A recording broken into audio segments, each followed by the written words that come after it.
काही नाही पवार साहेब, तुम्हाला नमस्कार. तुम्ही भेटलात, तुम्हाला बघून आम्हाला आनंद झाला. कारण गेल्या 6 महिन्यापासून तुम्हाला आम्ही शोधतोय. पवार साहेब कसले दाढीबिडी, मला वाटलं आज कुठे हिमालयात वगैरे गेलाय काय म्हटलं. आम्ही शेतकऱ्यांचा प्रश्न विचारायला लागलो, दाढी वाढली काय मुद्द्यातच बोलणार आहे. साहेब तुम्ही आता आम्हाला उत्तरं दिली पाहिजेत. तुम्ही कारखाना तपासलेले अहवाल आमच्या समोर आहेत. तुम्ही काल पोलीस स्टेशनमध्ये सांगायला लागला, आम्हाला कुठं ठरवायला लागलेला साहेब. माझा वैयक्तिक कुठलं नाही आहे, माझं कुठल्या कारखानदाराबरोबर वापरलं नाही, कुठल्या डेअरीवाल्याबरोबर वापरलं नाही. गोरगरीब शेतकऱ्याची बाजू घेऊन आम्ही बोलायला लागलो साहेब. त्यासाठी तुम्हाला विचारायला लागलो. तुम्ही काल सांगताय पोलिसांच्याकडे काय काटा कसा तपासावा भरारी पथकानं, त्याच्याबाबत परिपत्रक नाही, एसओपी नाही आहे. हे एसओपी 2022चं पत्र आहे साहेब, नोव्हेंबर 2022चं पत्र. यात तुम्हाला सांगितलेलं होतं काटा कसा तपासायचा. तुम्हाला बरोबर तेवढंच दिसलं नाही. तुमच्याकडे चष्मा कसलाय साहेब, दगडी आहे काय, दिसत नाही तुम्हाला. याच्यामध्ये लिहिलेलं आहे कारखाना तपासायला गेल्यावर साहेब. ही साधी गोष्ट नाही. आणि हिनी कसा तपासलाय ते पण सांगतो. पहिल्यांदा तुम्ही कसा तपासलाय ते सांगतो. हिनी तपासलाय हे समजून चालू. हे साखर कारखान्याचा वजन काटा आहे. ह्याच्यावर ही गाडी आली, त्या गाडीची पावती करून दिलेली आहे कारखान्यानं. ती गाडी बाजूला गेली. ही प्रोसेस झाली. साहेब आले तिथं आणि साहेबांनी इथं कागदात लिहिलेलं आहे, या अहवालामध्ये लिहिलेलं आहे. कसं लिहिलंय तर साहेबांनी तीच गाडी परत आणली, काट्यावर उभा केली. हा किती पावतीवर किती आहे, 10 टन आहे. आणि आता ऍक्च्युअल किती आहे, 10 टन. चला काटा बरोबर शिक्का मारून साहेबांनी लगेच तयार करून दिलं. अहो साहेब असं नाही, त्याच्यावर वजन ठेवा. वजन ठेवानी बरोबर 10 टनाला 10 टन येते का नाही बघा ना. तुम्ही त्याच पावतीला कसं काय बघताय, कशाला चुना लावला साहेब शेतकऱ्यांना, कसं सांगणार आहे. आणि तुम्हाला शासनाने काय सांगितलं, परिपत्र काय साहेब हे तुम्ही सांगितलेलं आहे. कारखाना तपासायला गेल्यावर तुम्ही कसा तपासलाय त्याचं हे साहेब रेकॉर्ड आहे. हे रेकॉर्ड आहे. तुम्हाला विचारायचं नाही साहेब, विचारायचं का नाही. आहे तो इन्स्पेक्टर इथं काय हो साहेब, कसा तपासला, असाच तपासला ना. गाडीवर गेली, गाडी परत आली. पहिलं किती वजन होतं, नंतर किती वजन होतं, सगळ्यांनी प्लस 10 किलो देऊन टाकले तुम्ही. काटे बरोबर. शेतकरी पण खुश, राबणारा शेतकरी बरोबर ना. 2 रुपये 90 पैसे किलोवाला तुम्ही सांगताय आम्हाला 2900 रुपये. पोरं बी खुश आमची. चला 2900 ऊस गेला आमचा. काटा किती मारला करते आम्हाला. मग तुम्हाला सांगितलेलं होतं साहेब ही खरं तर यांच्यावर तुम्ही खटले दाखल करायला पाहिजे. मी मागच्या महिन्यात गेलेलो पण पोलीस स्टेशनला, त्यांच्यावर केसेस घाला. तुम्हाला सांगितलेलं साहेब, ऐका साहेब हे सांगतो ना, हीच पद्धत केली ना साहेब, ह्याच्यावर काय करायला पाहिजे, मारतील ना लोक. अहो इथं शेजाऱ्याची पिंडी मारली का आपली, एखादी एक्स्ट्रा तर एसटी देऊ परत देऊ. एखाद्याची पिंडी एक्स्ट्रा कापली तर शेतावर भांडणं व्हायला लागल्या साहेब. आणि आमची डायरेक्ट तिकडे उचलून यायला लागल्यात, काटा मारून यायला लागल्यात. तिथं काय लक्ष्मीपुरीत होतो त्या गवत मंडी 50 रुपयाला गवताची पिंडी साहेब. 7 किलो वजन झालं. 7 किलो 7 रुपये किलोनं गवत जाते आणि आमचं 3 रुपये किलोनं ऊस जातोय साहेब. विचारायला पाहिजे तुम्हाला काटा. तुम्ही अशा पद्धतीने केलं. तुम्हाला शासनानं नेमून दिलेलं कर्तव्य काय होतं याच्यामध्ये तुमच्या नावाचा उल्लेख आहे, तुमच्या विभागाचं परिपत्रक आहे. हे सांगते की लोड सेल ते जंक्शन बॉक्स व जंक्शन बॉक्स ते इंडिकेटर पर्यंतच्या सर्व केबल्स अखंड व कुठेही कापलेल्या अथवा त्यावरील आवरण काढलेल्या नसाव्यात. तसेच त्यावर चिकट टेपही लावलेला नसावा. आता तुम्ही यात कुठं तपासली सांगा ना साहेब. हे अहवाल आहे काय साहेब. अहो तुम्हाला संधी मिळाली, प्रशासनात आलाय. हे चोर लुटारू आहेत ना बाहेरचे, सहकाराच्या नावाखाली लुटायला लागल्यात. तुम्हाला कुठेतरी थांबवायची संधी मिळाली साहेब. पुण्य लागला असतं. म्हातारपणात तुम्हाला आजार, शुगर, बीपी लागली नसती साहेब, खरंच लागली नसती. त्या पुण्यात असा दाबात छाती बघून चालला असता. पवार आलाय म्हणून दत्ता पवार, आम्ही पण स्वागत केलं असतं रिटायर झाल्यावर. पण तुम्ही काय करायला लागलाय साहेब, नाव काढणार नाहीत, नंतर तोंड बघणार नाहीत कोण. वजन काट्याचा अधिकारी म्हणून लोक बोंब मागतील तुमच्या नावानं. दुसरी पद्धत काय सांगितलं बघा ना साहेब, लोडसेल ते इंडिकेटर पर्यंतच्या केबल्सला कोणतेही छुपे उपकरण जोडलेले नसावे. तुम्ही कुठं बघितलं सांगा ना, तुम्ही कुठं बघितलं साहेब. तुम्ही अगोदरच तयारी करून गेले ना. तिसरं सांगितलं आयटी किट मॉडेल अप्रुव्हल असलेल्या वाहन काट्याचं संगणक प्रणाली उपलब्ध असावी साहेब. बरोबर ना. ते तुम्ही रद्द करून घेतला. बरोबर रद्द केलं नव्हते. उत्तर देणार की तिने आता त्या साहेब. हे सांगा ना, तो काटा कसा तपासला जाईल. हा ही गाडीवर वजन काट्यावर आणली, गाडीचं वजन झालं तिथं काय असेल ते 72 किलो झालं. परत आणली आणि मग वजन काट्याचा अधिकारी आला. चाल मी वजन काट्याचा इन्स्पेक्टर आलोय, अधिकारी आलोय भरारी पथक म्हणून, चल तपास. मग परत मला उभा करताय. आणि मग काट्याचं काय, काटा बरोबर आहे का कसं कोण बघणार साहेब. हा सेम त्या 5 पद्धती सांगितलेल्या होत्या यातनी. 1 ते 4 पद्धती हे बरोबर हिरी गुंडाळून ठेवलेलं आहे. हे सुद्धा आम्ही काढलं कसं, कलेक्टरांनी भरारी पथक नेमायला आदेश काढलेला आहे. तो भरारी पथकाचा आदेश काढला, त्याच्यात एक परिपत्रकाचा उल्लेख लिहिलाय. भरारी पथकानं काम कसं करायचं तर ह्या अमुक एसओपी प्रमाणे काम करायचं, परिपत्रकाप्रमाणे. ही सगळी कागद काढायला आम्हाला 6 महिन्यांनी. यांच्यानंतर लक्षात आलं की कागद दिली की गावतोय, आम्हाला कागद द्यायची नाही, प्रश्नाला उत्तर द्यायचं नाही, भेटायचं नाही. मस्तपैकी आपला कारभार, आम्हाला डिपार्टमेंट, आम्ही या डिपार्टमेंटचा बाप आहे. आम्हाला कोण विचारतोय कुठला शेतकरी, कुठली संघटना गेली उडात, अशी भावना तुमची झालेली आहे साहेब. ही करू नका. ही इन्स्पेक्टर साईडला बसलेले मगाशी एकदम हसतोय तिथं दात काढून. तमाशा करायला आलेत का इथं. आम्हाला पण माणूस काय साहेब, आम्ही गोरगरिबासाठी 7 वर्ष झाली 8 वर्ष झाली तुमच्या विभागात येतोय फक्त दूध डेअरींच्यासाठी. मी तुम्हाला 10 वेळा म्हटलेलं साहेब दूध डेअरीचं काटं बदलून द्या, आम्ही बोलत नाही काय. कसं काय दुधाच्या काट्याबाबत पण आहे, जो दुधाचाच काटा आहे सांगा कसा सेट करून देऊ.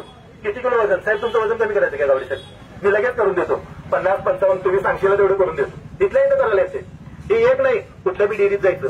जर मला इथं करायला येतं तर डेअरीवाला रोज काय करतोय आणि शिव मात्र बाबा निवांत काय नाही माझ्याकडे तक्रार दिली. अरे परिपत्रक तुझ्या विभागाला काढलेलं आहे बाबा, त्या परिपत्रकाची अंमलबजावणी करायला का दुसरं कोण येणार आहे? कारण मटन मार्केटमधलं घातली जाणार आहे.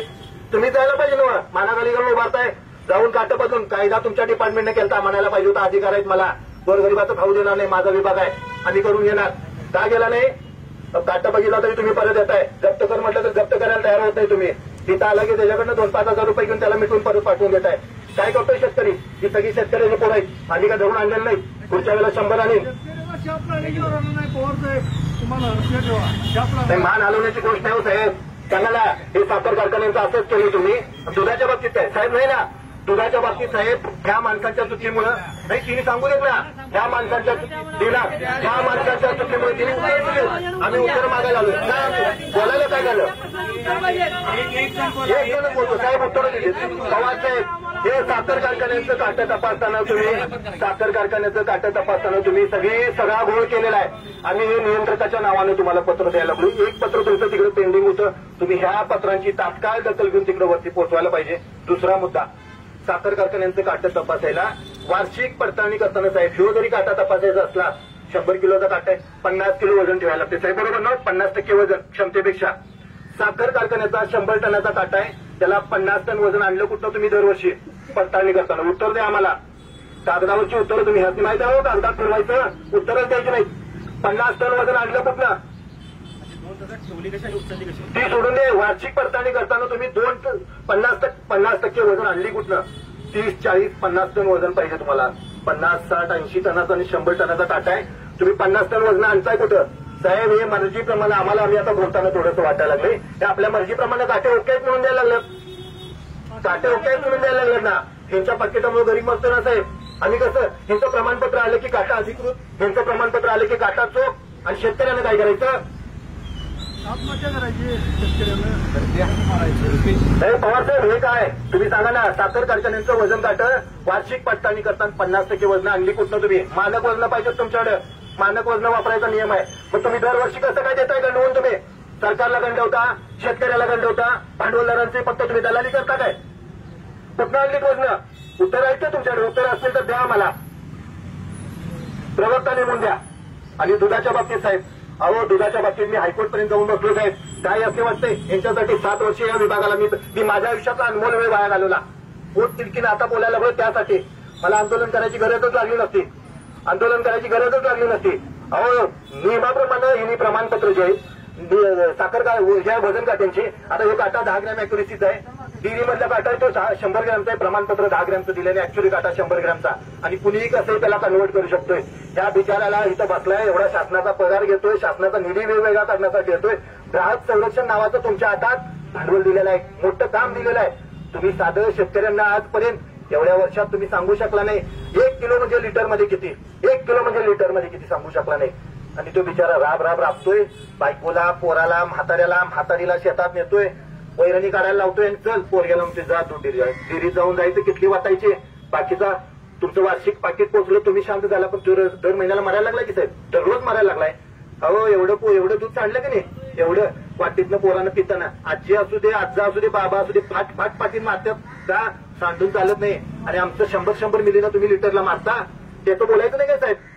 ह्याचा जाब कुणाला विचारायचा? तुम्ही 7-8 टोनगे सरळ झाला की बाकी सगळी सरळ होतील साहेब. तुम्ही घ्या हातात, कायदा हातात घ्या साहेब. तुम्हाला लागली तर तुमच्या ह्यातनी आम्ही 50 वेळा म्हटलं साहेब, तुम्हाला कुठं भीती? हे आम्हाला अगोदर सांगतात, आम्ही यांच्याबरोबर वैरी नाही. तुम्ही हे पोलीस आज बोलवायला नको पाहिजे होता. तुम्ही म्हणताय कारवाईला गेल्या आमच्यावर डेअरीवाले हल्ले करतील, जावा ना त्यावेळेला पोलीस घेऊन. कोण हल्ला करतो बघूया की. कशाला सोंग घेता राव, कशाला सोंग घेता? सांगायला डेअरीच्या वजन काट्यांना 10 ग्रॅमच्या काट्याला, 100 ग्रॅमच्या काट्याला 10 ग्रॅमचं प्रमाणपत्र देऊन दिखावा करून टाकला. सगळं दुरुस्तकांच्या हातात कारभार यांचा, पाहिजे तसंच येत होत्या सगळं. आता जिथं काटा गावाल तिथे तुम्हाला सोडणार नाही साहेब. जाग्यावर पळत, दिवस असू दे तर रात्र असू दे, माणसं पळत आली पाहिजेत, गाड्या नाहीत असं सांगायचं नाही, माणसं आली पाहिजे जाग्यावर. ज्या त्यावेळेला जागेवर कारवाई झाली पाहिजे साहेब. सासरवाडीला कसं फोन आल्यावर सगळी पळतात, मी पण पळतोय, तसं तुम्ही पण आता ही सासरवाडी म्हणायची. तो ग्राहक म्हणजे तुमची सासरवाडी, हेच ह्याच्यावरच चालतंय. जिथं तक्रार येईल तिथं पळत जायची तयारी ठेवा साहेब. आणि आम्हाला उत्तर द्या, साखर कारखान्याचा काटा तुम्ही असा कसा तपासला?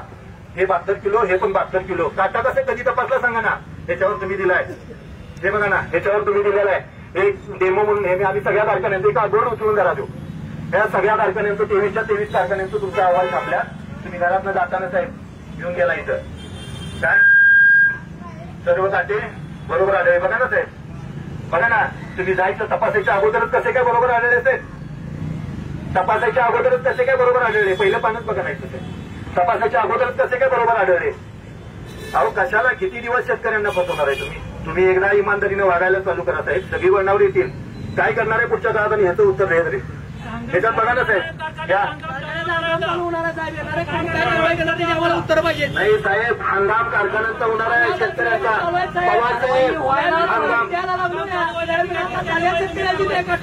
हंगाम शेतकऱ्यांचा होणार नाही तर तुम्ही म्हणा तुमच्या हंगाम चालू व्हायला नाही.